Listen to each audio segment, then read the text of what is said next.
Top of Super Mario 64 speedrunning, there is a problem that sounds made up.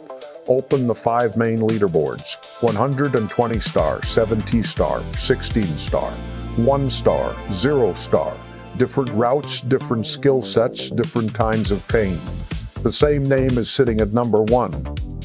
That runner is Suigi, said like Suigi, and the situation became so strange that people started calling the scene dead. Not because nobody cared, because the biggest speed game in history had been boxed in by one person. But then the story got better. The bounty appeared. The records moved again.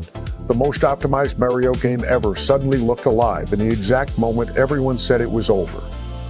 So this is the deep dive. How Super Mario 64 became speedrunning's forever game. How one runner took every major record, and why a $10,000 challenge may be the thing that keeps the chase alive. If you like this kind of speedrun history, hit like and subscribe. It tells the channel to make more of these.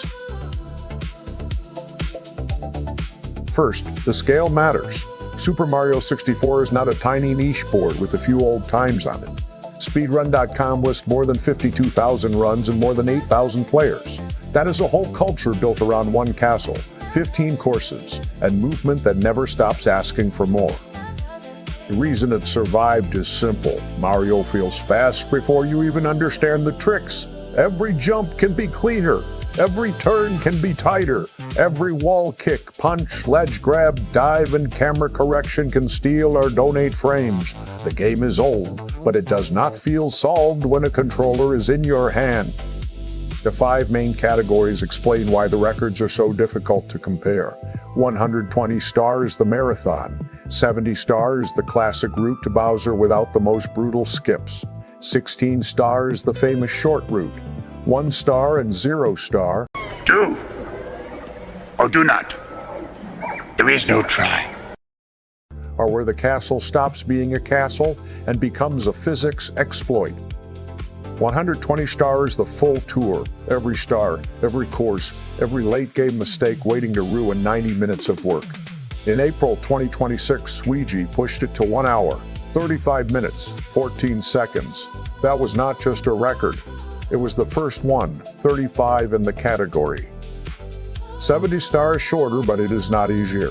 The category strips away the most extreme sequence breaks and asks runners to play a huge amount of real Mario at a terrifying pace. The current top time is 46 minutes, 11 seconds, also by Suigi. Then the categories collapse in on themselves. 16 star uses Fetch the rabbit and backwards long jumps. 1 star and 0 star ask for even harsher castle skips, where a few seconds at the basement stairs can decide the run. The shorter the category gets, the less time there is to recover from anything. That is why one person holding all 5 is so rare. These are not 5 copies of the same race. They reward overlap, but they also punish different weaknesses. A runner can be brilliant at full game routing and still not survive the fastest any percent categories. Suigi somehow built a profile across all of it. The 16-star route is the best entry point to understand the middle of the board. Mario collects enough stars to spawn imps, uses the rabbit to clip past the 30-star door, then uses backwards long jumps to skip deeper gates and reach the final fight with only 16 stars. The 1-star route raises the violence. Instead of using MIPS the same way, it leans on a side backwards long jump at the basement stairs. The trick is precise, awkward, and punishing. It is one of those movements that looks silly to a casual viewer and terrifying to anyone who has tried to do it. You're gonna need a bigger boat. 0 star goes further. It removes even the Diredox requirement by using the harshest basement skip. At that point, the run is barely about collecting stars. It is about convincing the game that Mario has enough backward speed to ignore the rules written into the castle. On November 17, 2024, Suigi took the last missing piece and became the holder of all 5 main category world records at the same time. For a lot of scenes, that would be a celebration. For Mario 64, it became a question. What happens when everyone is chasing one person and nobody catches him? That is where the dead game headline came from. It was not that runners stopped streaming. It was not that the community vanished. It was the feeling that the leaderboard had stopped changing hands. The old engine was still alive, but the crown was locked behind one name. The strange part is that Suigi did not seem satisfied with that. Early in 2026, he helped turn the problem into a bounty. The idea was direct. If someone could break any one of the 5 main records on real Nintendo 64 hardware, they could claim the money. The initial pool started as a personal challenge and grew through community funding. Reports put it near $8,000 early on, and later around the $10,000 mark. For a game from 1996, that is not nostalgia. That is a pressure cooker. The bounty changed the energy because it gave every attempt a public scoreboard outside the leaderboard. Suddenly, a near miss was not just a runner losing time, it was a crowd watching a lock almost open. That's it, man. Game over, man. Every reset had a prize behind it. But the funniest twist is that the person most likely to break Suigi's records was still Suigi. He could not claim the prize, but he kept pushing the times anyway. So the bounty did not dethrone him immediately. It made the king run faster. In January 2026, the shortest categories moved. 1 star and 0 star were updated by Suigi. In February, 70 star moved. In April, 120 star moved again, all while the 5 of 5 situation stayed intact. That is what makes this story so good for a documentary. The scene was called dead because one runner owned the boards. Then the boards kept moving because that same runner refused to leave them alone. The villain of the bounty was also the person making the game look alive. The April 120 star record is the cleanest symbol. The previous ceiling had already been absurd. Then Suigi pushed through the 135 barrier with a 1 hour, 35 minute, 14 second run. A new minute barrier in a category this old is a massive signal. In 120 star, there is nowhere to hide. Early Bob-omb Battlefield movement matters. Whomp's Fortress matters. Hazy Maze Cave matters. Tiny Huge Island matters. Tick-Tock Clock and Rainbow Ride matter when your hands are already deep into the run and your brain wants it to be over. 70 star has a different kind of danger. It is shorter, so every mistake feels louder. It still asks for real routing, real movement, and real Bowser execution, but the margin is smaller. A bad split does not have 90 minutes to disappear. It follows you. 16 star is the category that made many viewers understand Mario speedruns in the first place.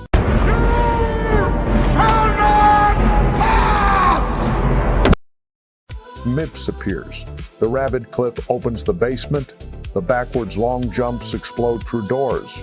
It is short enough to watch casually and deep enough to spend years mastering. 1 star and 0 star are the purest forms of casual disrespect.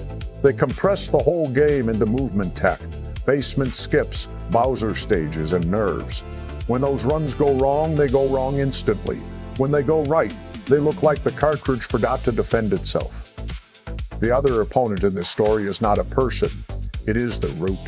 Super Mario 64 has always been a game where new ideas could appear after everyone thinks the ceiling is obvious. The history is full of tricks that sound impossible until somebody proves them on real hardware.